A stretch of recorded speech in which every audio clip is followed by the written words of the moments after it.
ሌላ አሪፍ ስራዎች አሉ። እኔም ሳልመጣ አልቀርም። ቤተሰብ በዚህ ሁኔታ ደግመህ እንዳጽፍ አብሽር አቦ አብሽር ተከተላት ይችውም ኮረዳ የንጉስ ሚካኤል የተንታጅ ባር ልጅ ናት በለልኝማ ተንታቲዮ አይደለም ወይ ወረና ናትንታ ወረና ናትንታ አሁን እንግዲህ ደምረው እንደሚላችሁ ፕሌስ እንደዚህ አይነት ብር በቀን ሳይሆን ለአበሉ ለሄድክበት ለ3 ቀንም ለ5 ቀን 100 ሺህ ከሰጡ አሪፍ ዝግ ነው። እኔ አሁን ከጠየቀኝ አሁን 5 ቀን ቆይተ 100 ሺህ የሚከፍል የለም። ትናንት እኔ እናንተ ጌም ተጫወትን። ትናንት ብቻ ያው ገና ያልሆነ ጌም አለ። ትናንትና በአንድ ሰዓት ውስጥ 10 ሺህ ብር ነው ያገኘሁት። ትናንትና በአንድ ሰዓት ውስጥ የቱ ነው የሚጎዳኝ? ነገርኝ ሆኒ ኖ እኔ እያልኩ ያለው ምን መሰለህ፣ አሁን ቤተክርስቲያን ስትሄድ ራሷ አበል የምታደርግልህ ትልልቅ ብሮች ካሉ ናው ሌሎቹም ቢያደርጉ ደስ ይላቸዋል፣ ቅር አይላቸው። የሚወዱትን ቤተክርስቲያን ተናግረው አስተዋውቀው አሰርተው ጥሩ ብር የሚከፈላቸው ከሆነ ዋይናት ሌሎችም ያደርጋሉ። እኔ በሎዛ ኢቨንት ስር ነው ፈርም ያለው ቪዲዮ ለቅቅ ያለው እኔ እኮ ሰው ቪዲዮ እኮ ለቅቅ ያለው ሎዛ ኢቨንት በኢትዮጵያ ኦርቶዶክስ ተዋሕዶ ቤተክርስቲያን ብቸኛው ኢቨንት ነው ፍቃድ የተሰጠው። በኦርቶዶክስ ፍቃድ የሰጠችው ኦርቶዶክስ ፍቃድ የሰጠችው በገጠር በከተማ ያሉ ቤተክርስቲያኖችን በውጭ ሀገር ባሉ በቲክታክ በማህበራዊ ሚዲያ ላይ ገንዘብ ሰብስባችሁ አምጡ።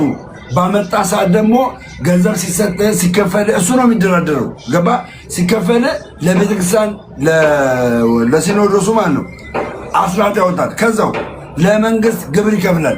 ለሰራበት ስራ ደረሰኝ ይቆርጣል። ለሰራበት ስራ ማህተብ አለው። ገባረ ማህተብ አለው። የቤተ ክርስቲያን ጉዳይ እንዴት ነው ለመንግስት የሚከፍለው? ግብር አለ እና ተቋም ነው። በተቋም ደረጃ እኮ ነው ላይሰንስ ያወጣው። ላይሰንስ ኤንጂኦ ነው። ኤንጂኦ እኮ አሁን ለምሳሌ የቤተ ክርስቲያን ግብር አይደለም። ኤንጂኦ አይደለም። በማህበራዊ ሚዲያ ኢቨንት ነው። ኢቨንት ነው። ያ ያውቃል። እንደ በፊት ምንድን ነው የሚባል ባዛር፣ እንደ ባዛር አይነት ኢቨንት ነው። አንተ ሰርግ ስታደርግ ማለት ነው የአንተ ሙሉ ሰርግ ወጪ ከአንተ ጋር ይነጋገርና አንተ በቃ ያዋጣኛ ስትለው ያ ኢቨንት ያደርጋል። አሁን እሱ አይደለም ቤተክርስቲያን የሄደው ሎዛ ገባ። እሱ ሳይሆን የሄደው እነሱ ናቸው የመጡት ስራልን ብለውት እኔ መሰራ ከሆነ በስሬ እንደዚህ አይነት ልጆች ሰራተኞች አሉኝ። እነሱን ይዤ ነው የምመጣው። እነሱን ይዤ ስመጣ በዓለም ላይ ያሉ በዓለም ላይ ያሉትን ሰዎች ገንዘብ ይጠይቃሉ። ገንዘብ ሲጠይቁ ስራቸውን ትተው ገባ ስራቸውን ትተው ሰንበዲ እንደዚህ አድርገው ችግር የለም እኛ ሎዛም ኢቨንት ከዚህ ስራ ትርፉ ምንድን ነው? ባይገርም ሎዛ ኢቨንት ቴንኪው ሎዛ ለራሱ እንኳን ለእኛ ነው እንደውም የሰራው ሎዛ።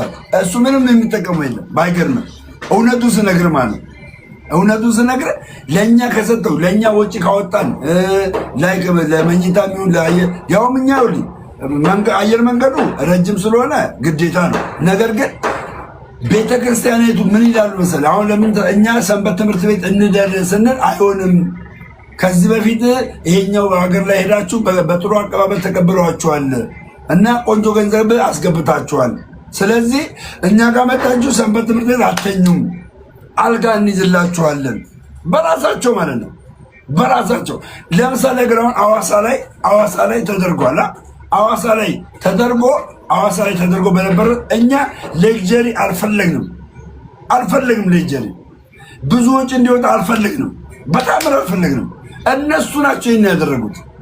እሺ ዮኒ እኔ እንደዚህ አድርጌልህ አንተ ሳትፈልግ አድርጌልህ እንደገና እኔ አንተን ወቅሳለሁ እንዴ? አንተን ወቅሳለሁ?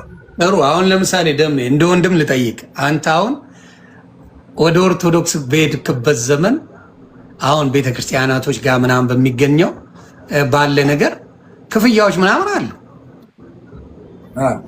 በፕሮቴስታንት ህይወት አሁን እንደዚህ አይነት ክፍያዎች አልነበሩም? ነበሩ ለአንተ የሚከፍሉ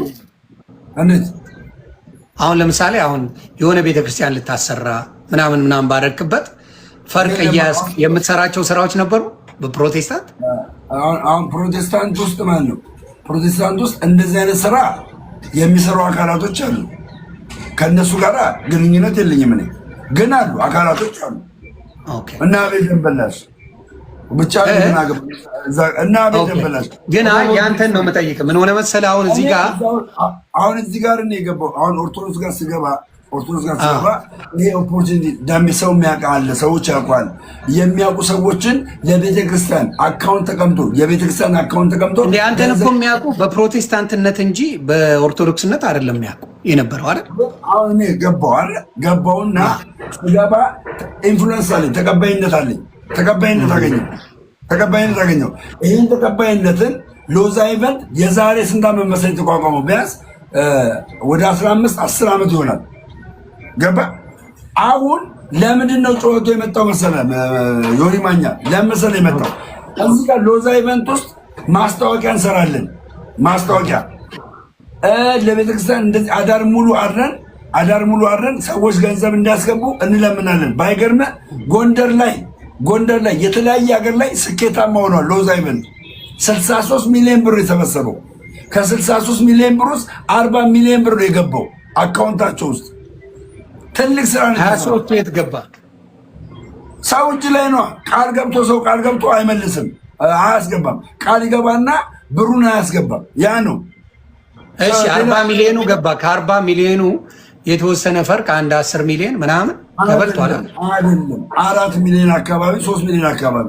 ለምንድን ነው እሱ የመጣው? ለስንት ቀን ነው የተደረገው የነበረው? ቆይ አንዴ፣ ለስንት ቀን? በ3 ቀን ውስጥ 4 ሚሊዮን ብር እንዴት አስፈለገ? እስቲ ዘግበኝ። እንዴት አስፈለገ? አውሮፕላን ወጪ አለ፣ የአልጋ አለ፣ የምግብ አለ፣ የአልጋ የምግብ አለ። እንደገና ደግሞ ማለት ነው ይሄ ኢቨንት ስራ እስከሆነ ድረስ በስራ ለምሳሌ ቤተክርስቲያን ሲገነባ 4 ሚሊዮን ለ3 ቀን 4 ሚሊዮን ወጪ።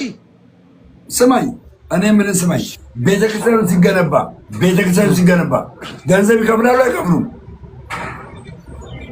ለማለት ነው። እኔ አላውቅም። እኔ እግዚአብሔር በሚያውቀው እኔ አሁን ለምሳሌ እኔን ጠየቀኝ አይደል? ኦርቶዶክስ በነበርኩበት ጊዜ ለካሊፎርኒያ ገዳም እንዲሁም ለሌሎች ሲባል 5 ሳንቲ ይኸው ልጆቼ 5 ሳንቲ ተቀብዬ አላውቅም። 5 ሳንቲ ስንት ቀን አድርጉልኝ ብዬ አላውቅም። ስንት ቀን ያደርኩ? እኔ እንዲያው ብር ሰጥቻለሁ። ስንት ቀን አደረግ? ብዙ ጊዜ አድርጌያለሁ። እንዴ በኦርቶዶክስ ብዙ ጊዜ አድርጌያለሁ። ኦርቶዶክስ ማሰሪያ? አዎ እንዴ ብዙ ጊዜ አድርጌያለሁ። ዋናው ግን አንድም ቀን 5 ሳንቲ ከኦርቶዶክስ 5 ሳንቲ ይኸው ልጆቼን 5 ሳንቲ ተቀብዬ አላውቅም። ሎዛ ኢቨንት ምን እንዳደረገ ታውቃለህ? ሰዎች 5 ለእናንተ 5 እየተባለ ይደረግ ነበረ በሚሰበሰብ። ይሄንን ያስቀረው ሎዛ አስቀረ። ስለዚህ ቀነሰ ወጪው አስቀረ። ከዛ በኋላ አስቀረና ምን አላቸው መሰለህ? አስቀረና የሚያበራየው በሬ አፉን አትሰር የሚል አቋም አለው የመጽሐፍ ቅዱስ። እኔ እሰራለሁ። በስሬ ደግሞ ልጆች አሉ። ለእነሱ ደግሞ ኢንካም ያስፈልጋቸዋል። ካልከፈልኳቸው አይመጡም። ኦኬ፣ እንደዛ ከሆነ መልካም፣ ለእነሱ እንከፍላለን። ስንት እንክፈል? ይህን ያክል ይበቃቸዋል፣ እንደዚህ ይበቃቸዋል እያለ ይቀጥላል ማለት። በነገራችን ላይ ያው ጓደኛዬ ስለሆንኩ ነው ይሄን የምነግርህ። እኔ ለብቻዬ የማሳያችሁ መረጃ አለኝ። ይገባኛል፣ አውቃለሁ። የፕሮቴስታንት ቤተ እምነት ነው፣ አይመለከተውም።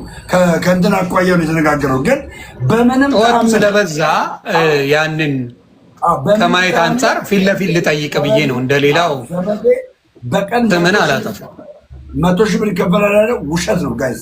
ማርያምን ግን በ3 ቀን ውስጥ 4 ሚሊዮን ጠፋ ካልከኝ እኮ ጥያቄ ምልክት ይከታል።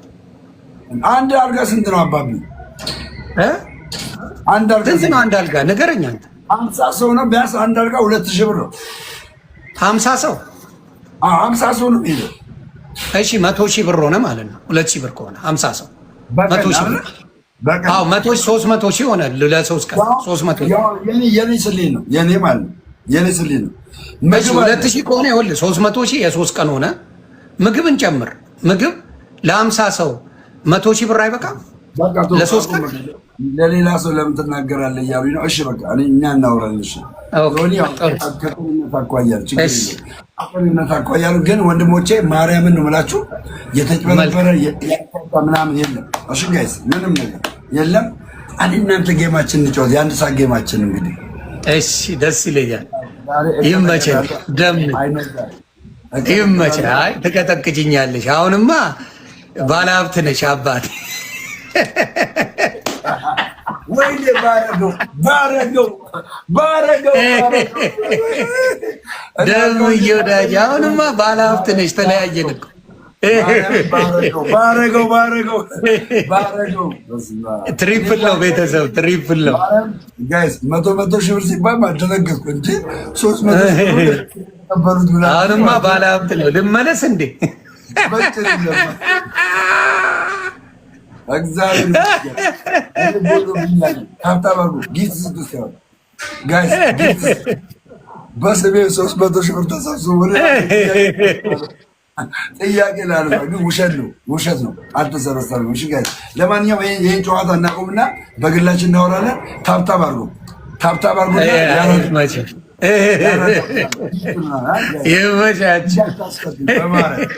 እንዳታስቀጥኝ። እሺ የቀረው እኔ ደሜ ይመቸኛል። ከነ ምናምኑ ደሜ ይሻለኛል።